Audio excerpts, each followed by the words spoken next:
Hi, thank you. Thank you very much. It's a pleasure to be here. Um, First of all, I'd like to say, please try and come to Nairobi next year. It's going to be fun. We're going to do it slightly differently from what we've seen, and we are organizing. So we have a team here today to address various questions. I know I have a short time, and I'm going to try and run through 10 minutes of what Africa offers as an opportunity.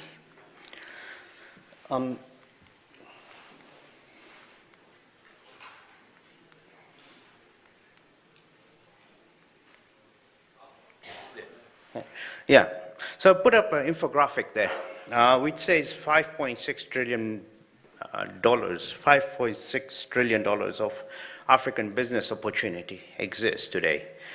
Of that, I would say 2.1 trillion comes from households, so anything around consumption goods, FMCG type of initiatives. I see a lot of Bharati companies with good products coming into the African region. Mainly manufacturing output, we feel that will double by 2025. And this is a report which came out of McKinsey's. McKinsey's were looking at this very, very critically.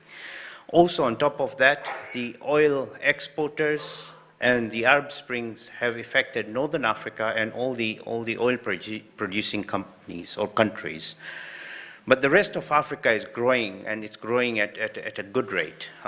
You can see about between 4 and 4.5% across the board. And that's a very important part of it. What does Africa need?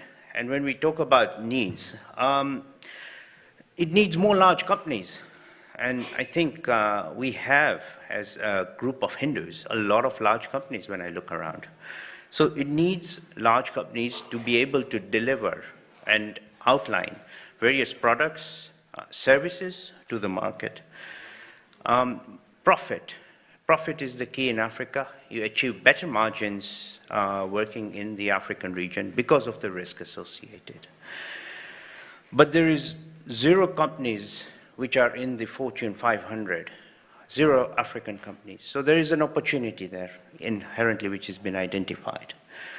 Again, government, about 50 or 60% of the African business is done with government. So the government business is also extremely important from a public sector perspective. Some key facts, the region is expected to enjoy the fastest urbanization growth. So urbanization is another important theme which is going through Africa. So anything which is associated in delivering through urbanization. I've got some information in there in terms of consumption, repetitive outlines. And by 2025, again, it comes down to that $5.6 trillion number, which has been put out by McKinsey. As we say, the average GDP growth is there, and it's growing. It's not shrinking. It's a growing market. Also, on the other side, on this graph, on the graph, you can see that, if I stick to the urbanization theme, Africa provides one of the largest opportunities in the world in delivering product, services, and all sorts of opportunities which sit with it. Also, the key number there is that additional people living in the urban area. So I'm talking about cities and the number of cities which are going to emerge in Africa and the opportunities which sit with it. I haven't gone very specific to a sector, but there was a reason to it. Now, on the second side, you may look at the workforce. The workforce, it is one of the largest, or larger than even China and India by 2034. The workforce, the young people of Africa are emerging, and they start to emerge a lot better. With better education, with better facilities, we will see a growth in that space. There's a huge potential from accelerating technological change. And we know that from our Hindu or Bharat-based technical or technology providers, and I sit in the technology field, so I'm a little bit more astute to that. There is a huge opportunity. Yes, we are trying to deliver to the American companies, but what are we doing to deliver to the African companies? My colleague here mentioned that we try and leverage on our assets, but are we investing? Are we investing in Africa as a group? And are we investing properly and out?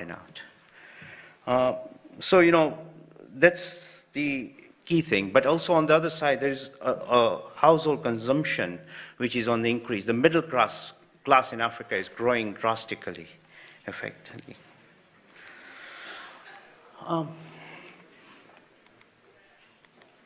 Okay, I've just got some facts and figures there and how Africa is partitioned. First of all, you have the Nigeria, which is the largest economy, but also I'd go to East Africa, and I'll focus on East Africa a little bit later.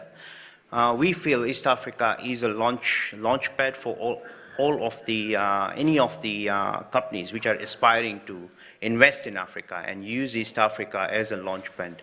Effectively, we have as Hindus, we have a good grounding, good base out of East Africa comparatively. But when you look at Nigeria, South Africa, Egypt, and the rest of North Africa, you would not find ecosystem which is similar to what East Africa will provide. And the facts and figures, the presentation will be shared. I'll go back to consumption growth.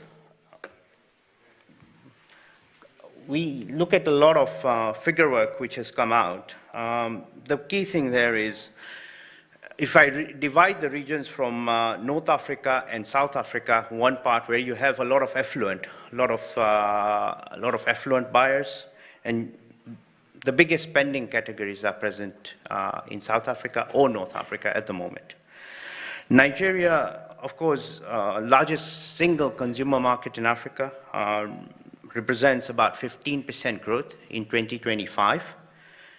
East Africa will present about 14% growth, but the benefits of East Africa are that it's got a very, very good opportunity to create a launch pad for various companies who are looking to invest in the region, within the region. West and Central Africa provide the lowest set of opportunities, in exception of Nigeria. So if I look at the whole of Africa, I'd say if you're selling or if you're providing luxury goods, it's north and south.